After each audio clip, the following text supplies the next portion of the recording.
Topic income from other sources का part कहा जा सकता है, परंतु ये टॉपिक इतना नया है कि आप इसको एक सेपरेट चैप्टर ही मानिए। मैं इसे एक सेपरेट चैप्टर मानता हूं और मेरे मैट में इसको सेपरेट चैप्टर दिया गया है।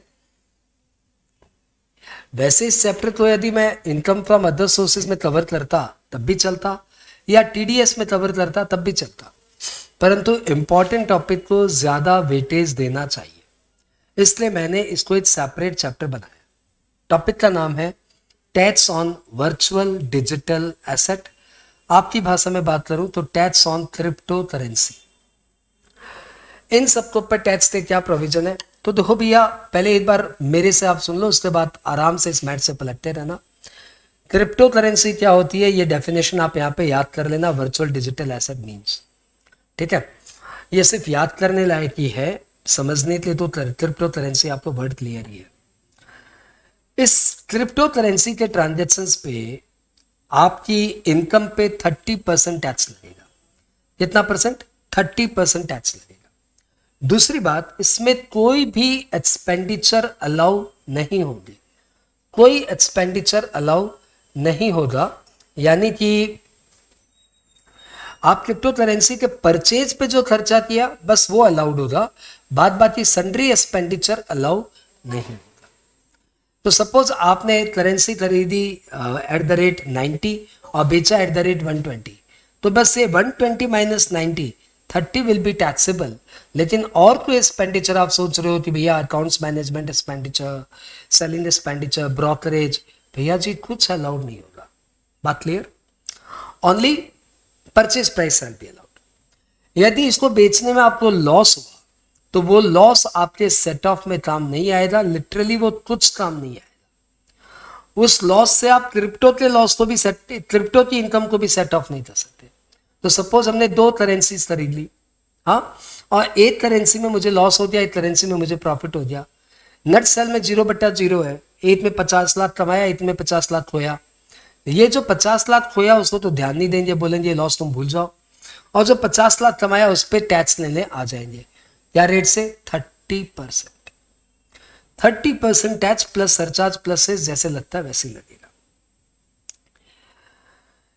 कोई एक्सपेंडिचर अलाउड नहीं होगा except purchase expenditure, purchase price, और कोई भी जनरल एक्सपेंडिचर अलाउड नहीं होगा, कोई डिडक्शंस अलाउड नहीं होगा, कोई सेट ऑफ लॉसेज अलाउड नहीं होंगे। इस पे एक टीडीएस लिए नया सेक्शन आया, सेक्शन 194S। उसमें बोला हुआ है कि इन ट्रांजैक्शंस का यदि consideration, I repeat not income, consideration यदि 10,000 से ज्यादा है तो इस पे टीडीएस कटेगा eight the rate 1% of the consideration. 30% नहीं, सिर्फ 1% ऑफ द कंसिडरेशन टीडीएस कटेगा। तो सपोज आपने 40 लाख में करेंसी लिया और 41 लाख में उसको बेच दिया, तो आपकी इनकम 1 लाख है, इससे उनको मतलब नहीं है। जितना कंसिडरेशन है 41 लाख, उसको पर 1% ये टीडीएस काटेंगे। अब सपोज आपने 40 लाख में लिया और 38 लाख में बेचा, लिटरली आपको लॉस हुआ, इससे इनको मतलब नहीं है। ये बोलेंगे कंसिडरेशन कितने में बिका? 38 लाख, तो 38 लाख पे 1% टीडीएस काटेंगे। मतलब TDS is independent of income, TDS will be deducted on the consideration. ये बात क्लियर? एग्जेम्प्टेड सेलिंग क्या है कि 10,000 से ऊपर का कंसिडरेशन होते ही 1% टीडीएस कटेगा ऑन द इंटायर कंसिडरेशन। ये प्रोविजन इंसर्ट हुआ है 1722 से, तो 1722 के पहले के जो ट्रांजेक्शन होते हैं उस पर टीडीएस नहीं कटेगा, लेकिन 1722 से जो ट्रांजेक्शन हो रहे हैं उसमें टीडीएस कटेगा। 10,000 की लिमिट है जो पूरे फाइनेंशियल ईयर की मिला के है, अप्रैल 2022 से लेके मार्च 2023 में।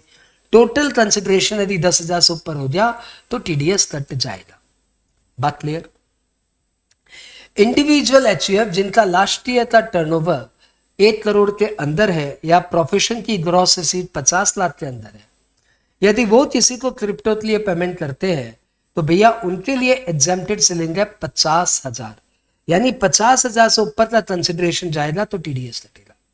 तो आपने क्या सीखा कि 194S में क्रिप्टो करेंसीज के कंसिडरेशन पे, क्रिप्टो जैसी जितनी भी करेंसीज है इन करेंसीज पे वीडीए के ट्रांजेक्शन्स पे 10,000 रुपये से ऊपर का एनुअल ट्रांजेक्शन हुआ तो 1% टीडीएस कटेगा। और यदि इंडिविजुअल एचयूएफ पेयर है जिनका लास्ट ईयर का टर्नओवर 1 करोड़ के अंदर है और ग्रॉस रिसीट 50 लाख के अंदर है, यदि वो पेमेंट कर रहे हैं और 50,000 से ऊपर का कंसिडर 50,000 से ऊपर का कंसिडरेशन है तो वो 1% टीडीएस काटेंगे ऑन दी कंसिडरेशन अमाउंट। ध्यान रखना, कंसिडरेशन पे टीडीएस है, इनकम से इनको मतलब नहीं है टीडीएस काटते समय। चलो अच्छी बात। जिन इंडिविजुअल एचयूएफ का टर्नओवर 1 करोड़ के नीचे है और ग्रॉस रिसीट 50 लाख के नीचे है किंतु क्रिप्टो के कंसिडरेशन 50,000 से ऊपर हो गया, इसके कारण इनको 1% टीडीएस काटना पड़ा, तो ये टीडीएस जरूर काटेंगे लेकिन ये टीडीसीएएन के लिए अप्लाई नहीं करेंगे, यानी विदाउट 10 नंबर, विदाउट टीडीसीएएन नंबर ये टीडीएस काट के जमा कर देंगे। चलो अच्छी बात। यदि आपका टीडीएस 194S में कट रहा है और 194O में भी कट रहा है, 194O मतलब इलेक्ट्रॉनिक कॉमर्स ऑपरेटर के थ्रू जो ट्रांजेक्शन रहते हैं उन पे जो टीडीएस कटता है, तो सपोज हमारा क्रिप्टो इलेक्ट्रॉनिक कॉमर्स ऑपरेटर के थ्रू हुआ है तो 194O में भी हम फंस रहे हैं और 194S में भी फंस रहे हैं। तो ध्यान रखना, जब 194S लग रहा है तो 194O नहीं लगेगा, यानी 194S विल सुपरसीड 194O। बढ़ते जाओ, अगली बात करें। यदि आपका टीडीएस 194Q में भी कट रहा है, क्यों मतलब यदि कोई परचेज एंड सेल होता है जिसमें 50 लाख से ऊपर का ट्रांजेक्शन होता है तो 194Q में 0.1% टीडीएस कटता है। तो यदि आपका टीडीएस 194Q में भी फॉल कर रहा है, 194S में भी फॉल कर रहा है, तो ध्यान रखना 194S will supersede 194Q। TDS 194S में कटने वाला है तो 194Q में नहीं कटेगा। तो कंक्लूजन क्या समझा आपने कि जब टीडीएस 194S में कटने वाला है तो 194Q और 194O दोनों को अपने इग्नोर करेंगे। अब इसमें छोटी छोटी बातें और है कि जब आप टीडीएस काटेंगे 194S का तो आप जीएसटी वीएसटी कंसिडर नहीं करेंगे, कमीशन परमिशन कंसिडर नहीं करेंगे, सेल कंसिडरेशन पे आप टीडीएस काटेंगे। यदि टीडीएस पेयर काट रहा है तो पेमेंट गेटवे को टीडीएस काटने की दरकार नहीं है, क्योंकि अपने ज्यादातर ये ट्रांजेक्शन ऑनलाइन कर रहे तो पेमेंट गेटवे के थ्रू हो रहा है, तो पेमेंट गेटवे तो इसका कोई टीडीएस नहीं काटना, पेयर अपने आप ही काटेगा। अगली बात करें कि यदि हमारा ट्रांजेक्शन, सपोज मैंने क्रिप्टो खरीदा और आपने क्रिप्टो बेचा, तो मैं जब आपको पेमेंट करूंगा तो मैं टीडीएस काट के पेमेंट करूंगा, है ना। तो यदि बायर क्रिप्टो के लिए आपको पेमेंट कर रहा है तो सेलर का वो टीडीएस काटेगा, इसमें तो कोई दो राय नहीं है। लेकिन यदि बायर और सेलर के बीच में एक एक्सचेंज है, मतलब कोई क्रिप्टो एक्सचेंज है, उस जैसे स्टॉक एक्सचेंज होता है वैसे उस स्टॉक एक्सचेंज के थ्रू, क्रिप्टो एक्सचेंज के थ्रू आपका ट्रांजेक्शन हो रहा है, तो टीडीएस बायर नहीं काटेगा, एक्सचेंज खुद काटेगा। टीडीएस बायर नहीं काटेगा, एक्सचेंज खुद काटेगा। और सपोज आपने जिनको माल बेचा वो खुद ही एक्सचेंज है, आपने एक्सचेंज को ही माल बेचा, in that case exchange is the buyer, तो क्रिप्टो ही मतलब एक्सचेंज ही टीडीएस काटेगा।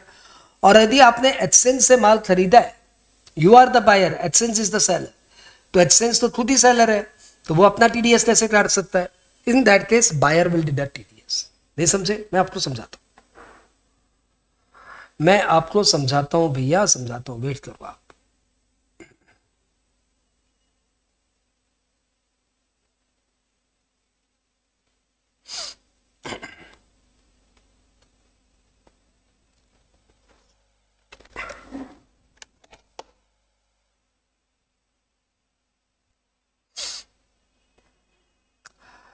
बायर सेलर, एक्सचेंज नहीं है बीच में, ये इन्हें पेमेंट करेंगे, ही is the pair and he is the pay.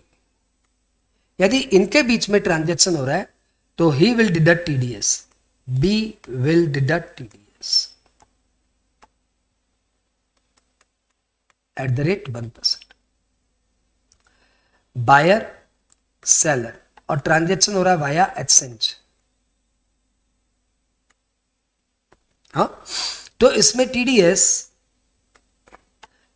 Will be deducted by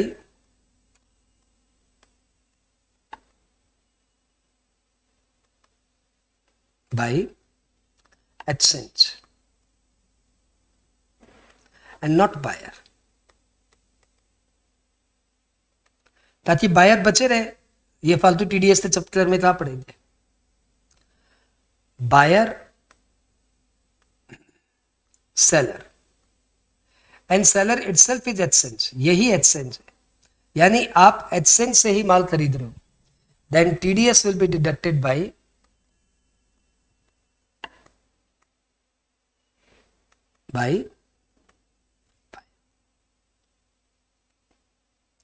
ये बात क्लियर। चलो,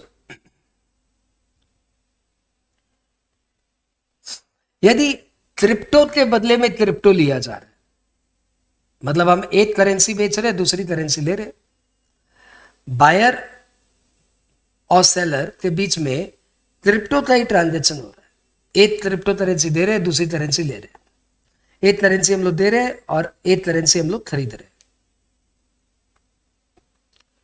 तो हिसाब से he is the buyer of one currency and he is the seller of another currency, and he is also buyer of one currency, he is also seller of another currency.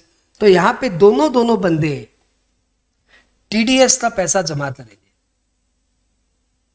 दोनों बंदे TDS का पैसा जमा करेंगे। मतलब suppose ये transaction हो रहा है 1,00,000 रुपए का, तो 1,00,000 रुपया के ऊपर 1% टीडीएस कटेगा बायर का और 1% टीडीएस कटेगा सेलर का, क्योंकि ये बायर भी है और सेलर भी है, ये एक करेंसी दे रहा है, दूसरी करेंसी ले रहा है, ये भी एक करेंसी दे रहा है, दूसरी करेंसी ले रहा है, इसलिए ये he is the buyer of one currency and seller of another currency, he is also buyer of one currency, seller of another currency, इसलिए दोनों का टीडीएस कटेगा 1,000। दोनों अपना अपना टीडीएस का पैसा गवर्नमेंट में जमा करेंगे, क्योंकि पेमेंट तो करेंसीज में हो रहा है ना, करेंसी में टीडीएस कैसे कटे आएगा। अरे पेमेंट यदि काइंड में होता है तो काइंड में टीडीएस थोड़ी कटे आता है। फिर तो यदि मैं आप लॉटरी जीतते हो और आपको कार मिलती है तो कार थोड़ी कटती है, कार तो आपको पूरी मिलती है, आपको कार पे जितना टीडीएस है उतना अमाउंट गवर्नमेंट को जमा करना पड़ता है। हाँ, तो यहाँ पे क्रिप्टो के बदले में क्रिप्टो मिला, यानी पेमेंट इन काइंड हुआ, करेंसी के बदले में करेंसी हुआ, रुपीज में तो पेमेंट हुआ नहीं, तो फिर यहाँ पे कंसिडरेशन तो काइंड में दिया। तो यहाँ पे जो टीडीएस कटेगा ना, वो दोनों पार्टी को अपना अपना टीडीएस गवर्नमेंट को जमा करना है। 1,00,000 रुपया के ऊपर 1% ये भी गवर्नमेंट में जमा करेंगे और सामने वाले को दिखा देंगे, ये भी 1,000 रुपीज टीडीएस जमा करेंगे, सामने वाले को दिखा देंगे और मामला दोनों का टीडीएस की फॉर्मेलिटीज फिलअप हो जाएगी। अब आओ, जितनी बातें अभी हमने सीखी ना, ये सारी बातें हम लोग एक बार मैट पे पलटते हैं। सबसे पहले meaning of virtual digital asset दिया हुआ है, एक बार वो देखिए। वर्चुअल कुछ खास समझ में नहीं आना, बस रखना है। हाँ, virtual digital asset means any information और code or number or token not being Indian currency, not being Indian currency,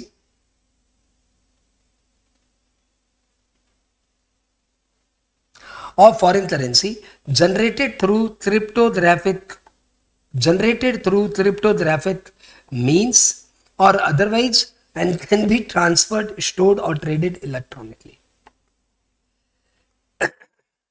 So what is virtual digital asset? It means any information, code, number or token. Word याद रहेगा, information, code, number or token which is neither Indian currency nor foreign currency, which is generated through cryptographic means or otherwise and can be transferred, stored, traded electronically. It is non-fungible token, NFT, non-fungible token, and other token of similar nature, any other digital asset as the central government may notify. यानी अभी तक जो digital asset नजर आ रहे वो आ रहे हैं, बात ये सेंट्रल गवर्नमेंट और किसी को भी नोटिफाई कर सकता है as virtual digital asset. Non-fungible token shall not include a non-fungible token whose transfer results in transfer of ownership of underlying tangible asset and the transfer of ownership of such underlying tangible asset is legally enforceable. यानी ऐसा कोई token जिसका underline asset token को देने से transfer हो जाता है, वो एनएफटी नहीं माना जाएगा। Following shall not be treated as virtual digital asset. Gift card or voucher being a record that may be used to obtain goods or service or a discount on goods or service. Mileage points, reward points or loyalty card being a record given without direct monetary consideration under an award, reward, benefit, loyalty, incentive, rebate or promotional program that may be used to redeem only to obtain goods or service or discount. तो कोई discount coupon, कोई reward point virtual digital asset नहीं है, क्योंकि इस reward point से खाली आप गुड्स और सर्विस को रिडीम कर सकते हो। सब्सक्रिप्शन टू वेबसाइट और प्लेटफॉर्म और एप्लीकेशन, किसी वेबसाइट का सब्सक्रिप्शन वीडीए नहीं है, तो वीडीए कोई गिफ्ट कार्ड या गिफ्ट वाउचर वीडीए नहीं है, कोई लॉयल्टी कार्ड या कोई रिवॉर्ड पॉइंट वीडीए नहीं है, और कोई सब्सक्रिप्शन टू वेबसाइट प्लेटफॉर्म ये सब भी वीडीए नहीं है।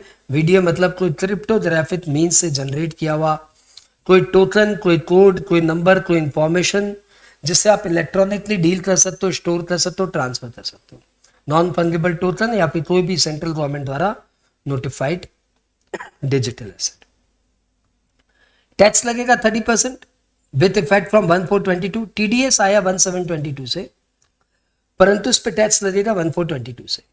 Treatment of expenditure, allowance are और losses set off not allowed while calculating income on transfer of VDA except cost of acquisition। सिर्फ कॉस्ट ऑफ एक्विजिशन अलाउड होगा और कुछ अलाउड नहीं होगा।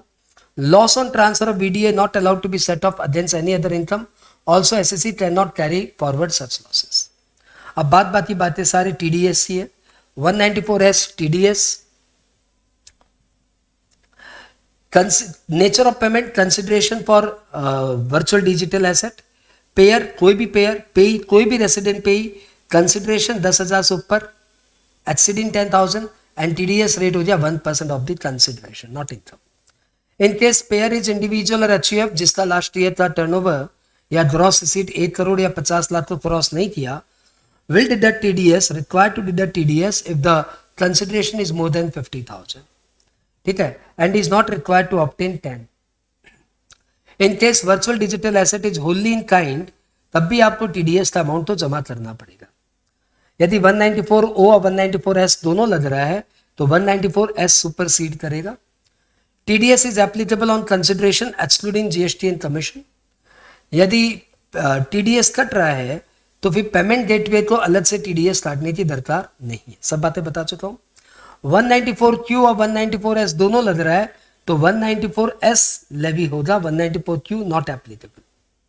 यहां पे दिया हुआ है कि यदि बायर खरीद रहा है outside the exchange then buyer will deduct TDS, और बायर खरीद रहा है through exchange then exchange will deduct TDS।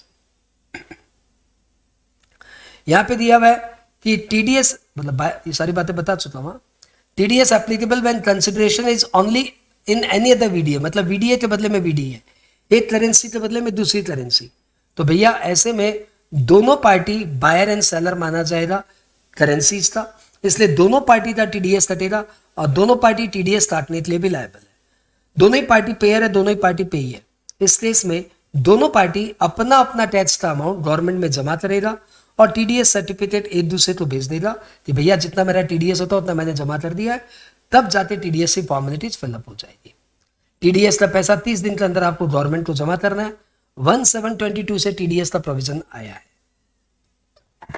बस इतना सा इसमें बताना था, छोटा चैप्टर था, हमने प्यार से कर लिया, nothing special in this. I hope you enjoyed this, right.